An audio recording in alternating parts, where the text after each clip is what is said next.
उपस्थित सभी भक्तगणों को, श्रोताओं को, साधकों को और माँ और उनके सारे परिकर को मेरा वंदन प्रणाम। और सृष्टि के कण कण में विराजमान उस परमात्मा को जो सत्य के रूप में मनुष्य के हृदय में सदा विराजमान है, उसको मेरा साष्टांग दंडवत प्रणाम। ओम। आज हमारा यहाँ आखिरी दिवस है, तो हम यही चाहेंगे कि जो कुछ भी अनुभव है वो सब का सब हम आपको दे दें, क्योंकि हम ये समझ के बोल ही नहीं सकते कि सामने वाले को पता नहीं है या सामने वाला मूर्ख है या अज्ञानी है, क्योंकि फिर हमारे बोलने का कोई प्रयोजन नहीं बचता। हमें तो आप सब बहुत ज्ञानी, बहुत प्रेमी और परम सत्य आप सब में विराजमान दिखता है, तो हम तो आप सबको परम प्रज्ञावान और परम बोधवान समझकर ही कुछ कह सकते हैं, अपनी बात को आपके समक्ष रख सकते हैं। अब परिचय के हिसाब से जो परिचय होता है, नाम का परिचय होता है, तो वो परिचय की तो ये शिविर है नहीं, वो परिचय का तो ये साधना है नहीं, और वास्तव में सत्य में कोई परिचय नहीं होता। तो अगर आप ये समझें कि मैं किसी अधिकार के रूप से यहाँ बैठ के बोल रहा हूँ, तो मेरा अपना कोई अधिकार नहीं है। जो है जैसा है वो वक्ता के रूप में वाणी से होते हुए अपने आप को ही प्रकट कर रहा है। आत्म साक्षात्कार कैसे हो, सत्य कैसे मिले, तो ये प्रक्रिया बताने की सभा नहीं है, ये तो ध्यान सभा है। यहां बताया जाता है कि आत्म साक्षात्कार सबको पहले से ही है। ये वो तत्व नहीं जो पहले कभी नहीं था, या कुछ नई चीज जो हो जाएगी, ये तो वो है जो सदा से है, पुराने से पुराना है, पुरातन है, और बोध के बाद एकदम नया सनातन है। जहां शरीर का जन्म हुआ, जैसा संग रहा परमात्मा की कृपा से, बड़े बड़े साधु, बड़े बड़े संत, त्यागी, तपस्वी, हर धर्म के, उनसे मिलना हुआ, उनसे बातचीत हुई, और साथ ही साथ बोध भी रहा कि मन की पकड़ से कोई बच नहीं पाता है। हिमालय में गए हुए सन्यासियों से मिला, उन्हें भी अपने ही अहंकार से बंधा हुआ पाया, और जो अहंकार से बंध जाता है ना, उसका फल दुख ही होता है, उससे बच नहीं सकता कोई। सब कहते हैं अहंकार, मन, है ना, इनसे मुक्ति का नाम ध्यान है। हां, पर उससे पहले ये समझ कि मन क्या है और अहंकार क्या है। मन और अहंकार हम दो मानते हैं, दो है नहीं। जो संकल्पों का समूह है, ग्रुप है, वो मन है, और जो संकल्प करता है, समझते ना, करने वाला, वो अहंकार है। बड़ा सूक्ष्म है। आप कहते हैं ध्यान बताइए, प्राणायाम बताइए, आप कहते हैं सामने वाला पहुंच गया कि नहीं, उससे कोई लेना देना है नहीं, क्योंकि आत्मा का जो शुद्ध स्वरूप है, उसमें ना कोई सामने है, ना कोई पीछे है, ना कोई अंदर है, ना कोई बाहर है, शुद्ध कैवल्य है। और वो अपने आप में इतना अद्भुत है कि एक तो हर मनुष्य की क्षमता है कि अपनी आत्मा से जुड़ सके, क्योंकि ये उसे प्राप्ति ही है। और इससे जुड़ते ही जिस त्याग को हम प्रयास के द्वारा करना चाहते हैं, वो तो अपने आप हो जाता है।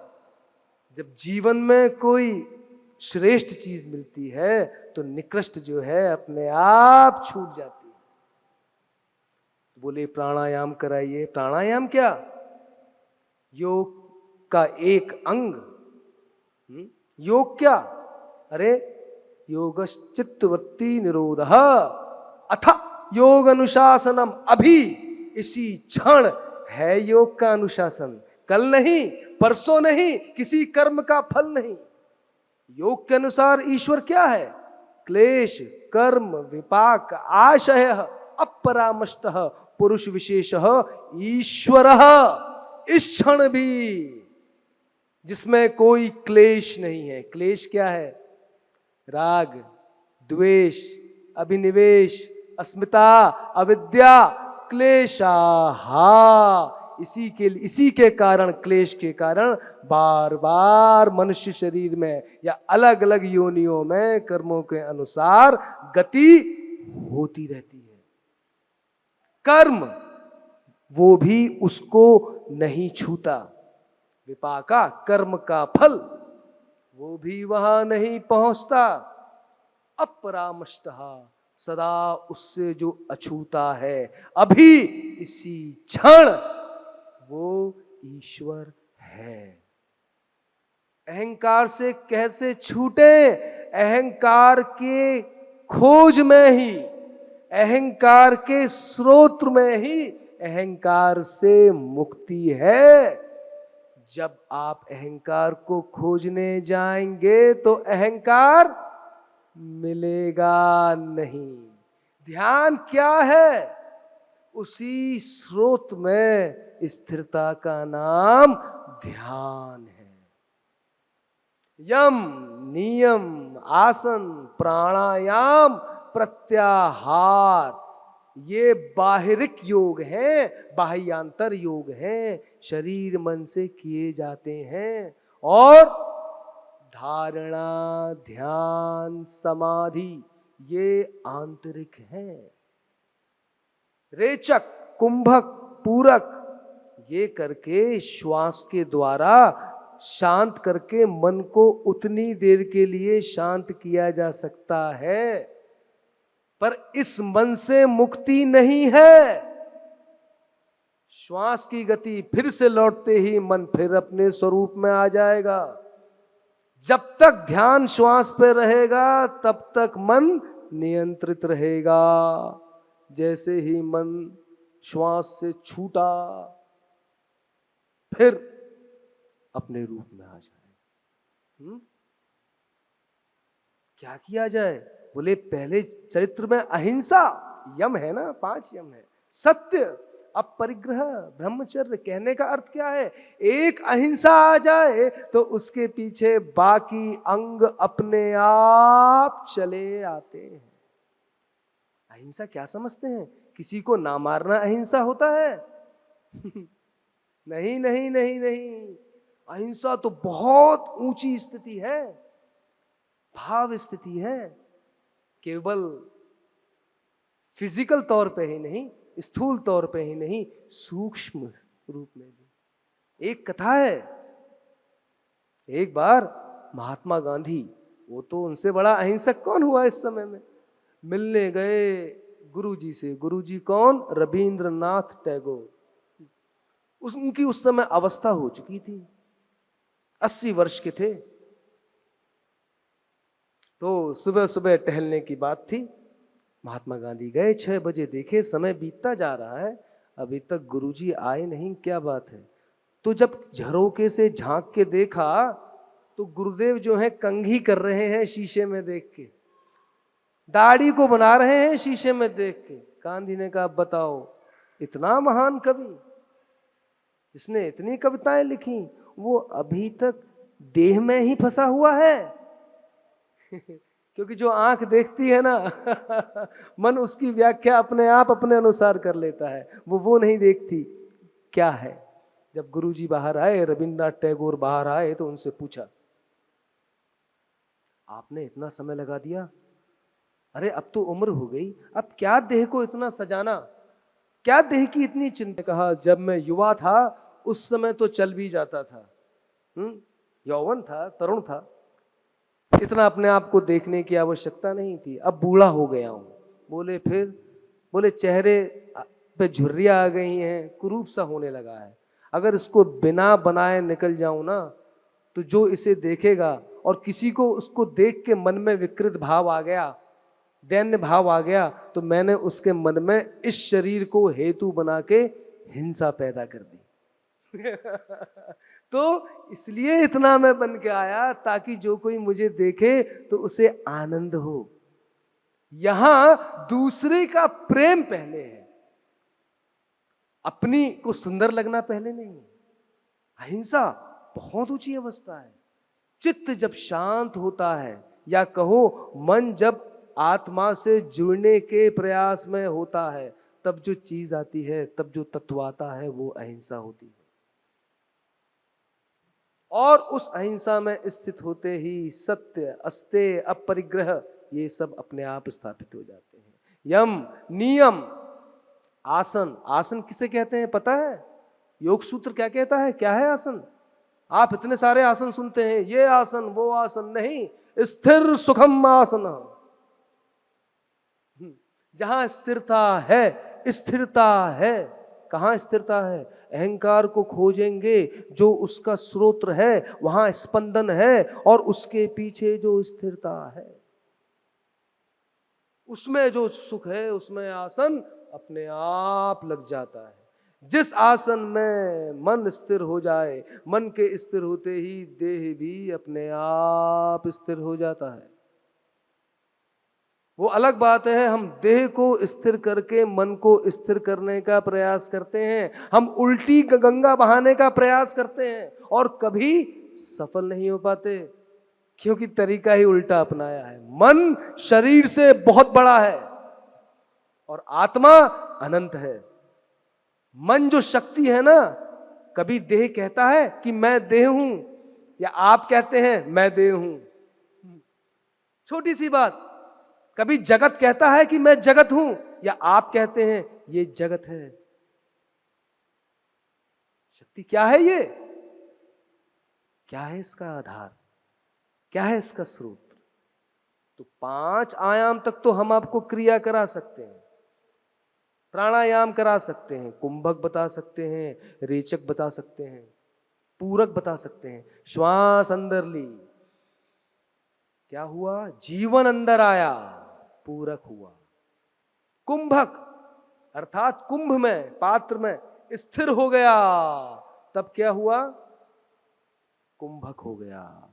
और जब अंदर की सारी वायु बाहर की ओर गई, क्या हुआ? रेचक हो गया।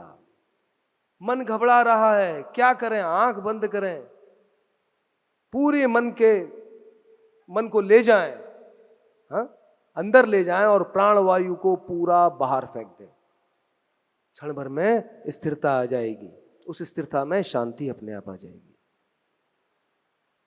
ठीक है? क्या इससे सत्य प्राप्त हो जाएगा? नहीं। सत्य तो मन के विलय होने पे, या कहो जब मन मर जाएगा, तभी उस सत्य का अनुभव होगा।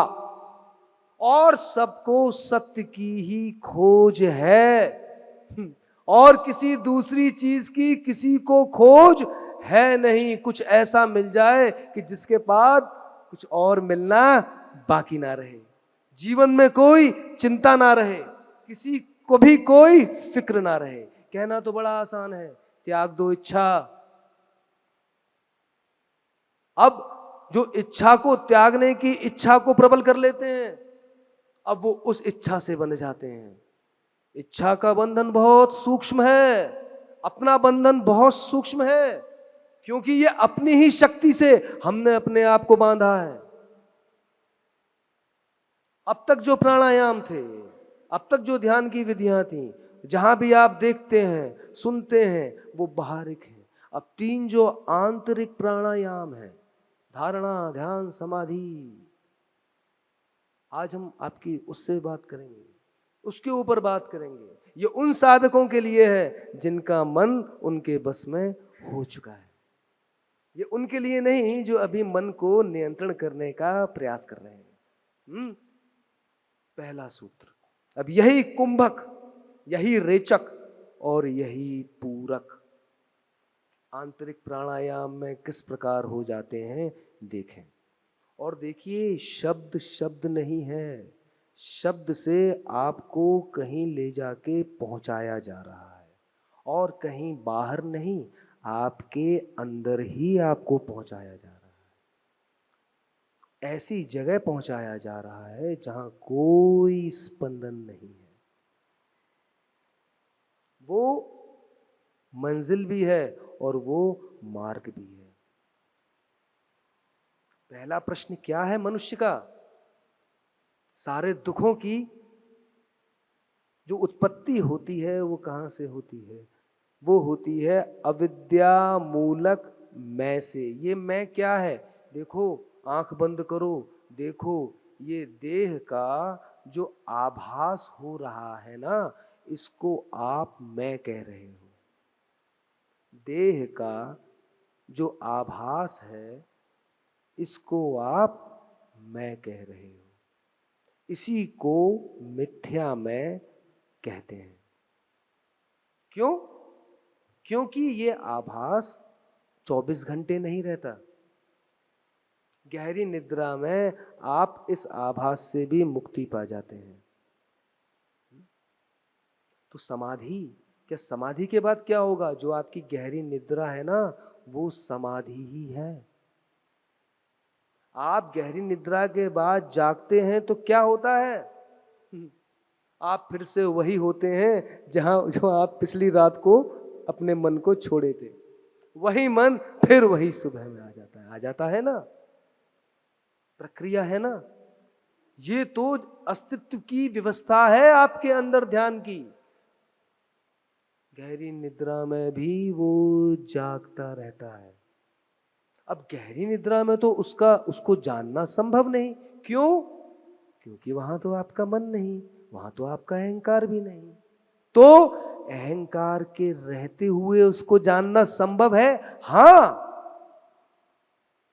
उसी मैं के रास्ते होते हुए, उसके मूल में जाते हुए और मूल समेत उसका नाश हो जाना बिल्कुल संभव है। तो इसके लिए पहला शब्द क्या है? वही शब्द है जो सब पूछते हैं, को हम।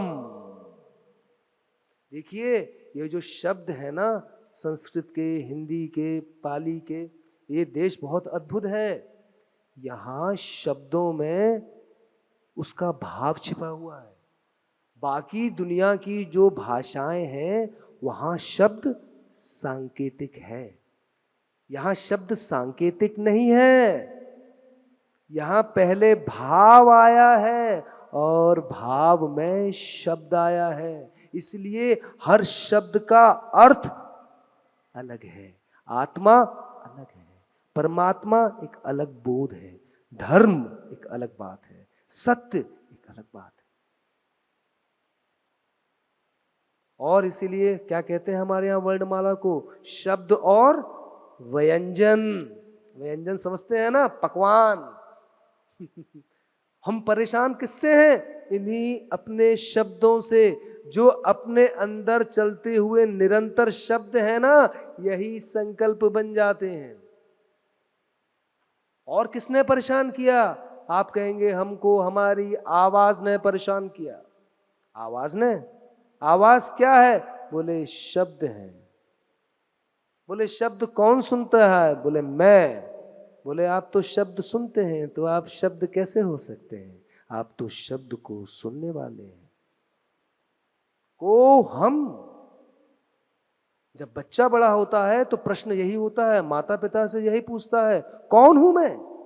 कस्त्वम कोहम कुत आयातः। कहां से आया हूं? मृत्यु के बाद कहां जाऊंगा? क्या स्थान है? और फिर यह माया का, कहते हैं ना माया, माया समझते हैं, यही माया है। माया भी सत्य है। क्योंकि सब जो है, असत्य को भी मजबूत करने के लिए सत्य की ताकत देनी पड़ती है। कहते हैं मैं तो अज्ञानी हूं, तो आपको अज्ञानी होने का ज्ञान है। ज्ञान स्वरूप तो आपका स्वभाव है, आपकी आत्मा है। फिर क्या हो गया? उस पे बहुत सारे सूक्ष्म पर्दे पड़ गए हैं। अपने आप ही, अपने मन में अपने से ही अपनी इच्छाओं को ही बना के अपने अंदर ही आरोपित कर लिए हैं। तो क्या बहुत समय लगेगा? समय तो बिल्कुल नहीं लगेगा, क्योंकि जो आपका आत्म स्वरूप है वहां समय है ही नहीं। और आप भी गहरी निद्रा में समय अतीत अवस्था का अनुभव करते हैं। तो अर्थात कौन है आप? को हम। जब श्वास अंदर गई तो भाव के साथ, शब्द के भाव जो है उसके साथ अंदर को हम, और जब अंदर रुक गई सांस तब कौन सा? सो हम। मैं वह हूं। अब यहां वह से क्या मतलब है? वह का अर्थ समझे? अभी बताया ना, क्लेश, कर्म, आत्मा भी अभी भी तो आत्मा ही है। ऐसा तो कोई समय नहीं कि आत्मा ना हो, पर उसका बोध नहीं है, उसका ज्ञान नहीं है। तो आत्मा का ज्ञान कैसे हो? तो अनात्म को समझने से, जब अनात्म गिर जाएगा, जो आत्मा का ज्ञान है वो प्रकाशित हो जाएगा, क्योंकि वही प्रकाशित है। क्या किसी कर्म करने से छूटेगा? अरे भैया, प्रवृत्ति मार्ग है ही नहीं। शास्त्र कहते ही उसको है जो निवृत्ति मार्ग की ओर ले जाए। निवृत्ति किसकी? इस मन को छोड़ने की। हम सब समझते हैं कि मन से आनंद है। जिस क्षण हमें इस बात का बोध हो गया कि हम तो बिना मन के ही आनंदित हैं, बस उसी क्षण से आरंभ हो गया। सो हम वह मैं हूं, ना करतासी ना भोक्तासी, सर्वसाक्षी। किस अवस्था में? जब श्वास अंदर है, कुंभक है। हाँ, आप कहते हैं ना, मैं आत्मा हूं, अहम आत्मा अस्मि। हाँ, तो ये कह दो। अगर इस शब्द का भाव है कि सब मैं सत्य हूं, मैं आत्मा हूं, इन शब्दों से वो बहुत प्रकाशित होता है। तो कुंभक में यह कह दो, मैं आत्मा हूं। और जब रेचक हो, श्वास बाहर जा रही हो, तब ना हम, मैं नहीं हूं। ये किन के लिए है? ये उन साधकों के लिए है जो आध्यात्मिक साधन की ओर अग्रसर है, जो विचारशील है। क्योंकि सत्य में, विचार और भक्ति में भेद नहीं होता, एक ही होता है। अब किसी से कहा भक्ति करो, परमात्मा को पाओ, विचार ने कहा परमात्मा, परमात्मा तो बहुत दूर है, कैसे पाऊं? विचार और अंदर गया, विचार ने कहा अरे अभी अभी तो मैं स्वयं को भी नहीं जानता, और जब मैं स्वयं को ही नहीं जानता तो परमात्मा को कैसे जानूंगा? क्या करूं? पहले स्वयं को तो जानूं। विचार है ना, बुद्धि है। लोग कहते हैं ना, बुद्धि छोड़ दो। छोड़ो कुछ नहीं, उसका उपयोग करना सीखो। बुद्धि का उपयोग क्या है? विचार कैसा हो? जो शांति में ले जाए। सत्य कहां है? जहां शांति, जिसको सुन के मन शांत होता है। तो क्या वो सुनना सत्य है? नहीं, वो शांति सत्य है। अभी क्या है? अभी शांति है और नहीं है। कभी अपने आप आ जाती है और फिर नहीं होती है। शांति नित्य नहीं है, शांति सतत नहीं है। जब यही शांति सतत हो जाती है ना, तो जिसको हम आत्म आनंद कहते हैं, शब्दों से कहने का प्रयास करते हैं, वो स्फुरित होने लगता है। क्या शब्दों से नहीं, आपकी आंखों से, आपके चलने से, आपके होने से, है ना? सुना है ना, गुरु मिल जाए और गुरु की दृष्टि पड़ जाए। सबसे सहज मार्ग क्या है सत्य को पाने का?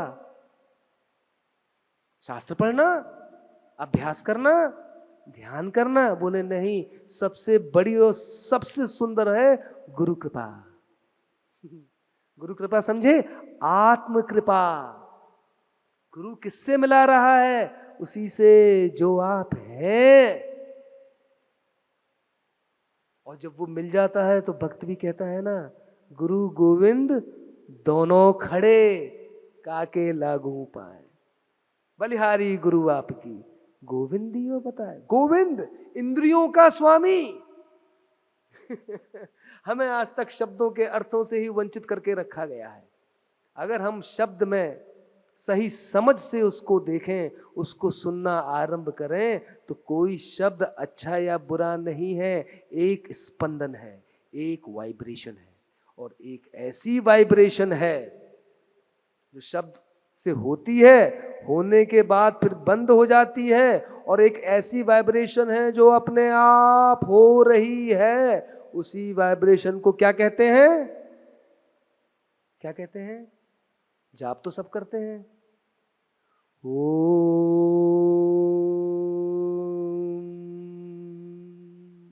आ अर्थात आरंभ, ऊ अर्थात विस्तार, मां अर्थात लय हो जाना। जन्माद्यस्य, जन्म है, जन्म के बीच का मध्य है, और फिर मृत्यु है। क्या परमात्मा पाना आसान है? क्या आत्मा पाना आसान है? सच पूछें तो इससे आसान जीवन में और कुछ है ही नहीं। अगर जीवन में परमात्मा को नहीं भोगा, आत्मा को नहीं भोगा, तो वही ये सूक्ति आती है कि जीवन दुख है। वही ये बताने का प्रयास होता है कि दुख से बचने का उपाय है, दुख से निरोध संभव है, और फिर स्वास्थ्य प्राप्त होता है। स्वास्थ्य अर्थात स्वयं में स्थित होने का नाम स्वास्थ्य है। अगर सुनते सुनते आपके हृदय में शांति बनी हुई है, हो रही है, तो वो अपने आप है। इसी शांति को कहीं भी जाके आंख बंद करके महसूस करें। अहंकार आता है तो अहंकार को ही देखें, अहंकार स्वयं बताएगा कि अहंकार क्या है। आपकी जो आत्मशक्ति है ना, अद्भुत है। बुद्धि स्वयं बताएगी कि बुद्धि क्या है, और प्रकृति स्वयं बता देगी कि प्रकृति क्या है। देखिए, ये बहुत अनंत ब्रह्मांड है। जो ये भी कहते हैं ना स्वर्ग नरक है, कि सब है, सब है और कुछ भी नहीं है। इतनी आसानी से ये बात समझने आने वाली नहीं है। सामान्य जीवन में आप लोगों को देखेंगे तो कोई प्रेत बाधा से पीड़ित है, तो कोई किसी बाधा से पीड़ित है। उस स्वास्थ्य में क्या अध्यात्म की बातें हो सकती हैं? क्या आत्मा की बात हो सकती है? जो अभी अपने ऊपर आए हुए भूत से ही परेशान है, अपने भय से ही परेशान है, आत्म साधना भयभीत आदमी कैसे करेगा? इसलिए कहते हैं जिनेंद्र जय जिनेंद्र, वीर भोग्य वसुंधरा। वीर ही इस वसुंधरा का भोग करते हैं। अहिंसा क्यों चाहिए? ताकि निर्भय को प्राप्त हो, भय और अभय से ऊपर उठ सको। कैवल्य क्या है? सर्व आत्म भाव ही कैवल्य है। जब इस बात का बोध है कि आत्मा और सब आत्मा एक में ही है, वही बोध कैवल्य है। एक ही सब आत्मा है, आत्मा ही एक में है, उसी का नाम कैवल्य है। वो सदा है, अभी ही उपलब्ध है। भक्ति से भी वहीं पहुंचते हो। नास्तिक बनते हो तो भी वहीं जाते हो, आस्तिक बनते हो तो भी अपने आप में ही जाते हो। सारे प्रश्नों का समाधान आपके अंदर है विराजमान। लेकिन हम कहेंगे हमें तो कराइए। ठीक है, ध्यान कराते हैं। यही करेंगे, कुंभक, रेचक और पूरक जो हमने भी आपको बताया। ठीक है, 10 मिनट ध्यान करेंगे, बस, ज्यादा नहीं, है ना? हाँ, सीधे आसन में बैठ जाएं सब। रीढ़ की हड्डी को सीधा कर लें। और शरीर को ढीला छोड़ दें। रीढ़ की हड्डी सीधी और शरीर ढीला, बिल्कुल ढीला। अब हम शब्दों से उसकी ओर जाएंगे जो निःशब्द है। गहरी सांस लें।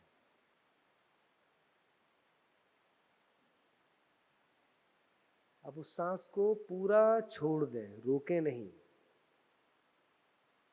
5 बार गहरी सांस लें और फिर छोड़ दें।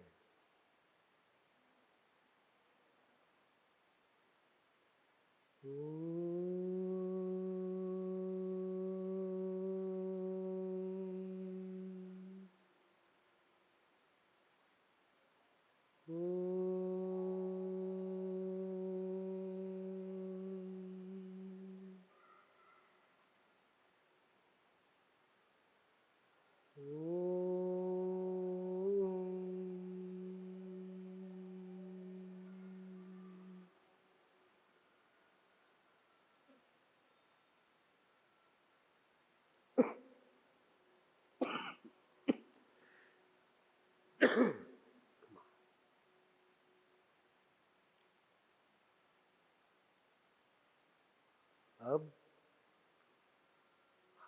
जब हम श्वास लेंगे, 10 सेकंड श्वास लेंगे या 5 सेकंड श्वास लेंगे, उसमें पूरे भाव के संग इस मंत्र का उच्चारण करेंगे, भाव के साथ। कौन हूं मैं? को हम। जब का कहेंगे तो विशुद्धा पे, अर्थात आपके गले पे जो चक्र है वो एक्टिवेट होगा, और जब हम कहेंगे तो अनाहत हृदय जो है वो सक्रिय हो जाएगा। जब कहेंगे श्वास लेते समय, इसी श्वास लेने को कहते हैं पूरक। यही जीवन है। जब हमारे अंदर श्वास जाती है उसी से जीवन संचालित होता है ना। तो श्वास लेते समय तो आप नहीं बोल पाएंगे, क्योंकि बोलना ही तब संभव होता है जब श्वास को बाहर फेंका जाता है। तो जीवन का पहला सूत्र जो परम जीवन है, उसमें शब्द नहीं है। शब्द किसमें है? मृत्यु में है। जब श्वास बाहर जा रही है तभी बोलना बाहर संभव होता है। तो इसीलिए जब अंदर लेंगे तब को हम हृदय में बोलेंगे, जिसमें एक स्पंदन अनाहत पे होगा और एक स्पंदन विशुद्धा पे होगा। जब आप कुंभक में श्वास को रोक लेंगे और सोहम का जाप करेंगे तो सा जो है ना, ये आज्ञा चक्र को जोड़ता है बाकी और चक्रों के साथ। इसी से समता, समाधि, समाधान सा, सरलता सा, ये जो सा ध्वनि जो आ रही है ना, सोहम, ये बैलेंस में ले आती है, पूरा बैलेंस। अर्थात पूछने वाला मन जो है बिल्कुल शांत हो जाता है। और उसके बाद जब रेचक होगा, अर्थात जब आप श्वास को बाहर फेंकेंगे तब कहेंगे ना हम। अब ये ना हम क्या है? ये नाभि चक्र से आएगा। जब हम भयभीत होते हैं, दुखी होते हैं, तो यही चक्र नीचे के जो होते हैं दूषित हो चुके होते हैं। तो ना हम जब इस स्पंदन को महसूस करेंगे तो ये अपने आप चक्र की शुद्धता भी है। चक्र में जो जो सूक्ष्म भाव जुड़े हुए हैं नेगेटिव, वो अपने आप इस रेचक में शरीर के बाहर चले जाएंगे। और जब आप अगले पूरक में कहेंगे को हम, तो इस बार भाव और गहरा और शुद्ध और ऊर्जा के साथ होगा। आइए आरंभ करते हैं। को हम मैं कह दूंगा, सोहम आप अपने मन में कहना, हृदय में कहना, महसूस करते हुए, अनुभव करते हुए चक्रों का। और ना हम, मैं अपनी पूरी ऊर्जा लगा के नाभि से, मुख से बोलना ना हम। बाकी दो जो है वो अंदर बोलना। ठीक है? आए, आंख बंद कर लें, गहरी सांस लें,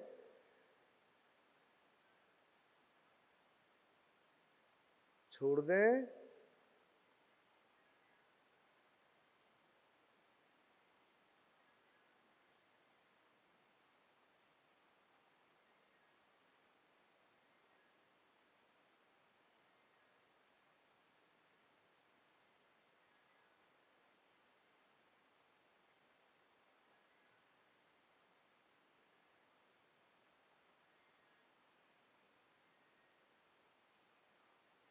अब नाभि से श्वास को लेते हुए अंदर कहें को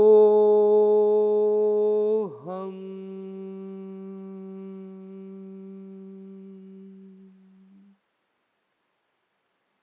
अब श्वास को रोकें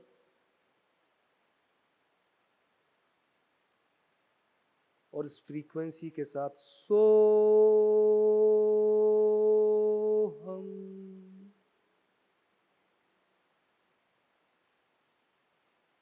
अब रेचक श्वास को बाहर फेंकें। ना हम।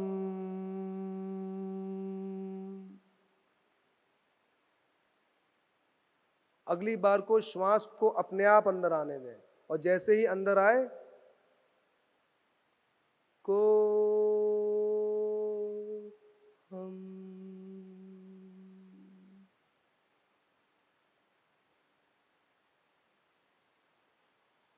अब स्थिति, समता, वो नियम जिसमें सारा जगत है, वो फ्रीक्वेंसी अंदर है। सो हम। वही अंदर भी है, वही बाहर भी है, वही सर्वत्र है। अब ये जो मन है जो संकल्प विकल्प करने का प्रयास करता है, ये तो है ही नहीं।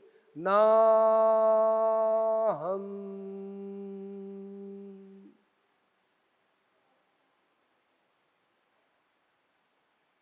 फिर श्वास अपने आप अंदर आने दें। को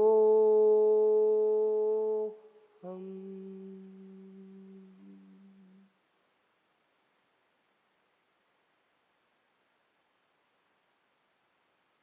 सो हम।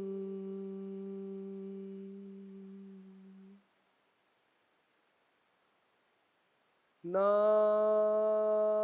हम।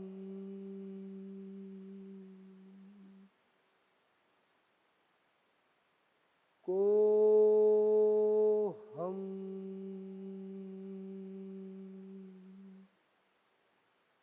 सो हम।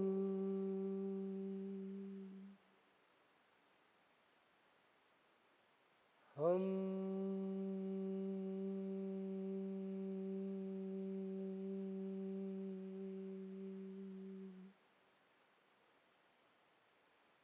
हम।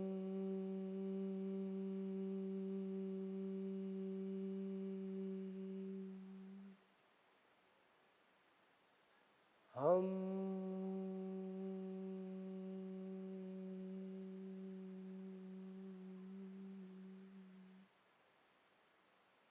हम।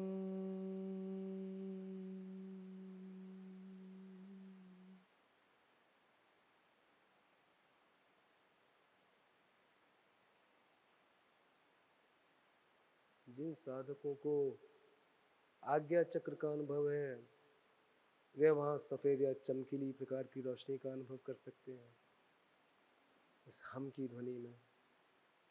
जिनकी ऊर्जा हृदय चक्र में बाधित है, वो हृदय में अगर ध्यान में जाएंगे तो एक अलग रंग की अनुभूति अपने आप होने लगेगी। को हम। हम।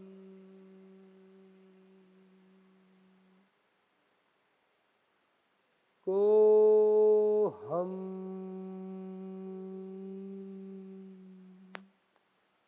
सो हम।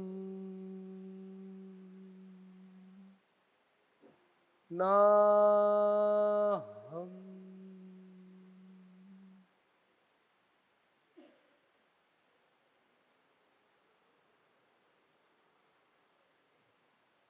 यही सावधानी है। मन में कोई भय आए, किसको आया? को हम।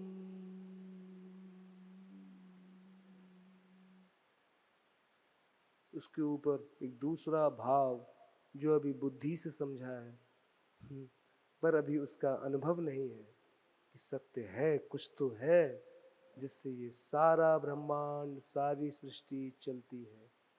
और साधन से उपनिषद से, गुरुओं की वाणी से ये सुना भी है कि वो तत्व मेरे अंदर भी है और उसे मन, बुद्धि, इंद्रिय कुछ भी स्पर्श नहीं करता। सो हम अरे ये जितने भय, जितनी चिंताएं हैं, ये तो सब प्राणों के उत्पात हैं जो शब्दों में आके यहाँ चित्त को छिन्न भिन्न कर रहे हैं। ये कोई भी प्राण मैं नहीं हूँ, इसको मैं अपने अंदर से बाहर फेंकता हूँ। ना हम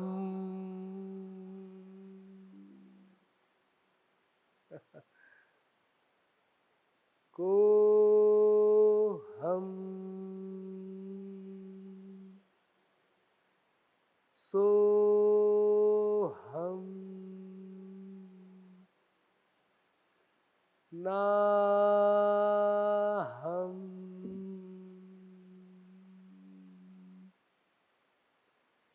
ये भाव है, शब्दों में छिपे जो भाव है और उनका जो स्तोत्र है, सोर्स है, मूल है। जब आप कहते हैं को हम, है ना, आरंभ करते हैं तो सुषुम्ना चमकने लगती है, जो बीच की नाड़ी है। अर्थात कौन पूछेगा को हम? वही पूछेगा जो कहता है मैं कुछ नहीं जानता।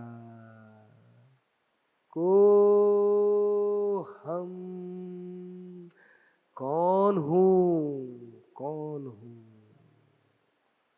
सो हम वह जिससे सब जाना जा रहा है, पर कभी वो जानने में नहीं आता, वही मैं हूँ। सो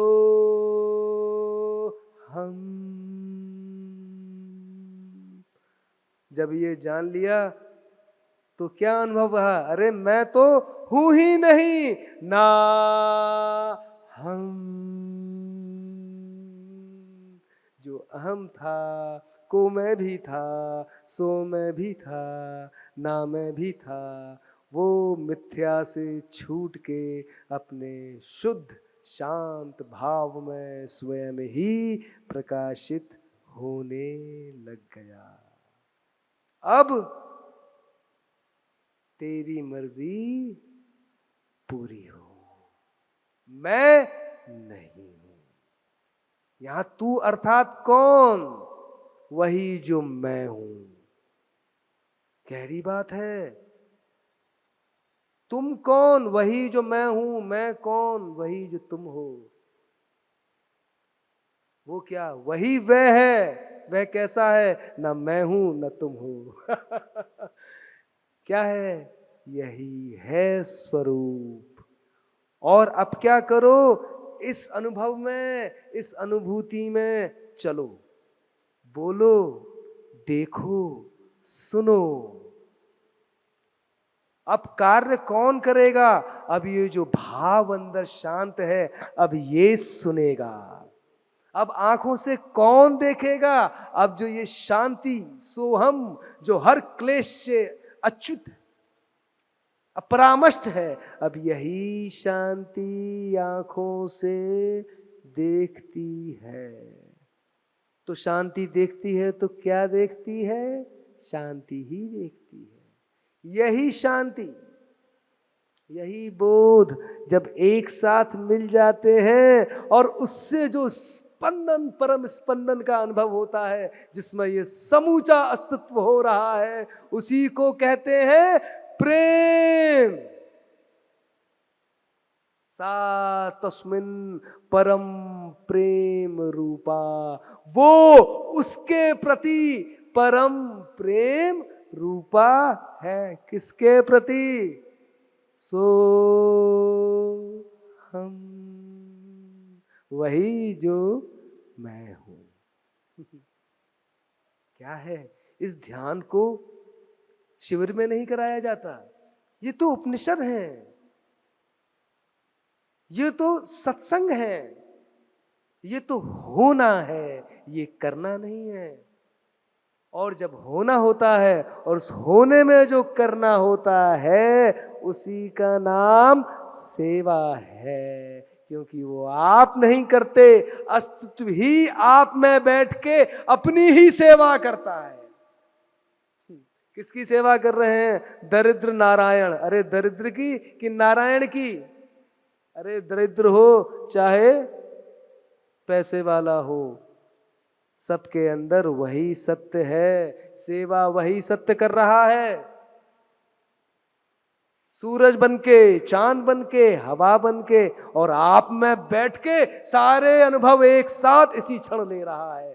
कैसा है वो सत्य? उसकी कोई व्याख्या नहीं। क्यों? क्योंकि सारी व्याख्याएं उसी की व्याख्याएं हैं, इसलिए उसकी कोई व्याख्या नहीं हो सकती। कहाँ है? कैसे मिलेगा? आपके हाथ में है। जैसे ही खोजना आरंभ करोगे, देखना आरंभ करोगे, मिलना आरंभ हो जाएगा, क्योंकि उसके सिवा दूसरा कुछ है नहीं। और जब इस बात को जान लोगे अभी यहीं, तब जिसका जन्म होगा वो है चैतन्य का जन्म। और उस चैतन्यता में जीवन को जीने का नाम ही साधना है। ऐसे चैतन्य में जब जीवन को जिया जाता है तो वहां कोई क्लेश कैसे भी स्पर्श नहीं कर सकता। यही बोध है, यही स्मरण है, यही सब में है। कोई जाने ना जाने तो इसीलिए इसको कभी दूसरे में नहीं जानना है, इसको अपने होने में ही, अपने अंदर में ही जानना है। क्योंकि जितना अपने अंदर में जानोगे उतना दूसरे में भी जान लोगे। उसके अंदर कोई अलग प्रकार की बात नहीं है। जो आप में भी समान है, जो मुझ में भी समान है, ये उसका संबंध है, ये उसी का संग है, और यही सत्संग है। तो जीवन को, मन को क्लेशों से दूर रखो, द्वेष से दूर रखो, ईर्ष्या से दूर रखो। हाँ, प्राणायाम की आवश्यकता होगी, क्रोध आएगा, चित्त उद्विग्न होगा, तरह तरह के विचार घेर लेंगे और अविद्या के कारण आप अपने आप को उन विचारों से बंधा हुआ महसूस करेंगे। ये होगा तो प्राणायाम बता दिया। क्यों? जब विचार पे ध्यान था, विचार तभी तक आपको पकड़े हुआ था। विचारों के गहरे में जो प्राण है, विचार छूटा और प्राण के द्वारा ध्यान अंदर गया।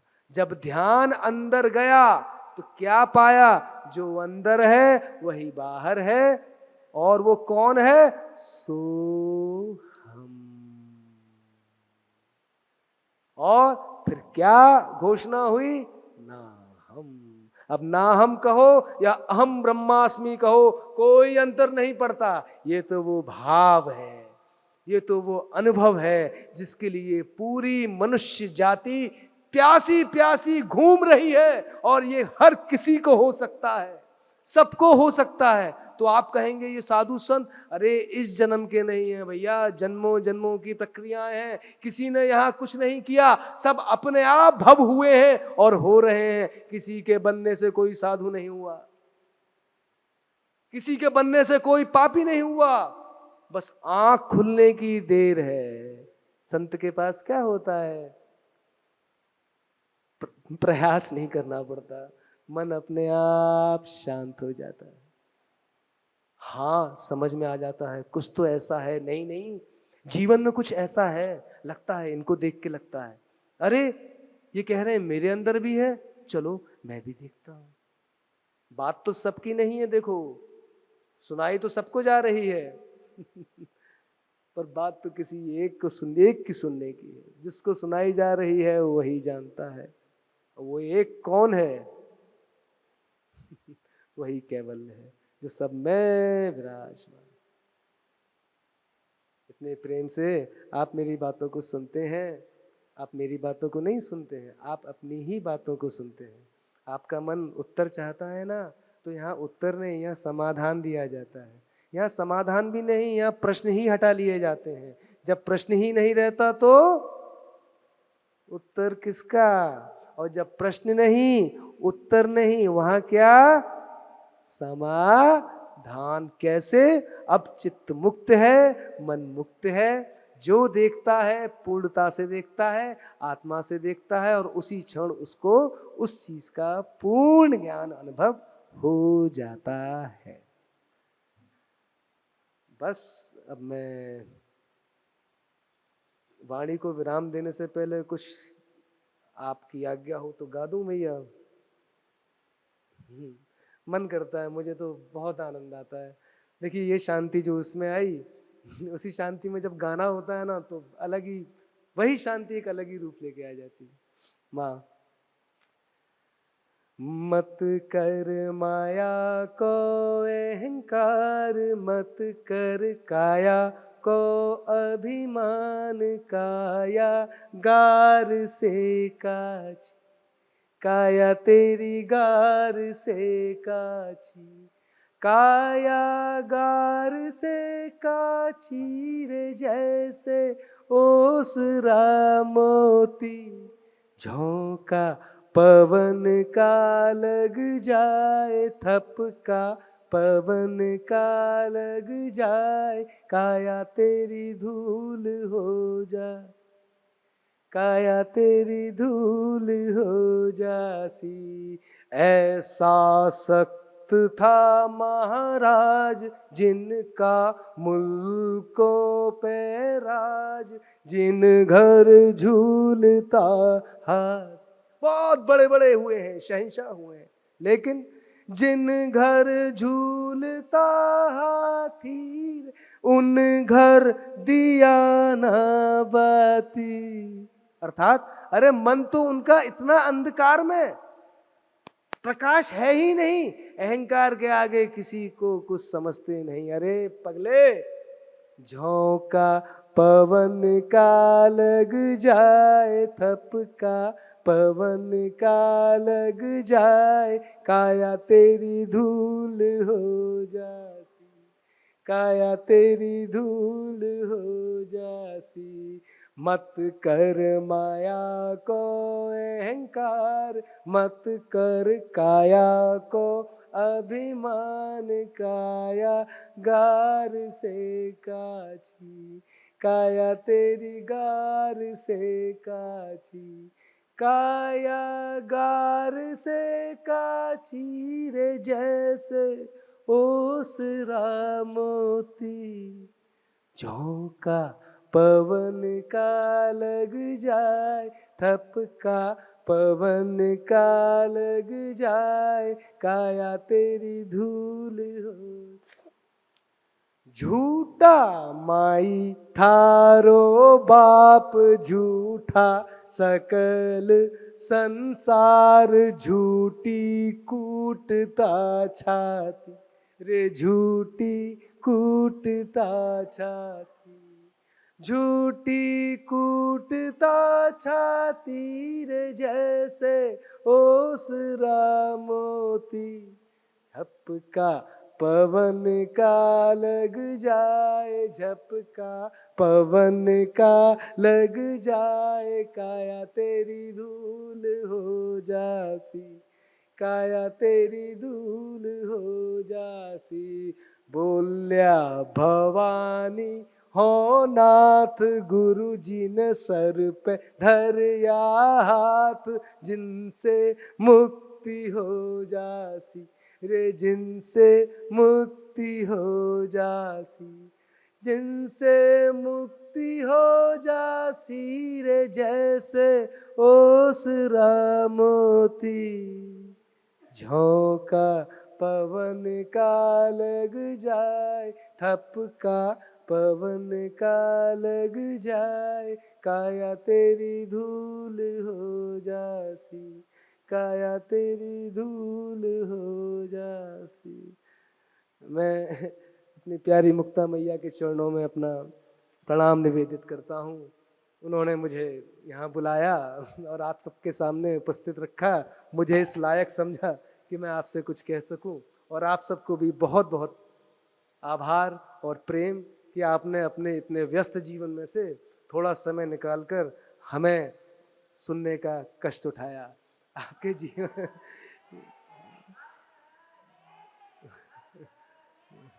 ओम नमो अरिहंता, नमो नमः। सबके जीवन में आनंद हो, कल्याण हो, स्वास्थ्य हो, मंगल हो। हरि हरि हरि हरि। नमो कैवल्यम, नमो कैवल्यम।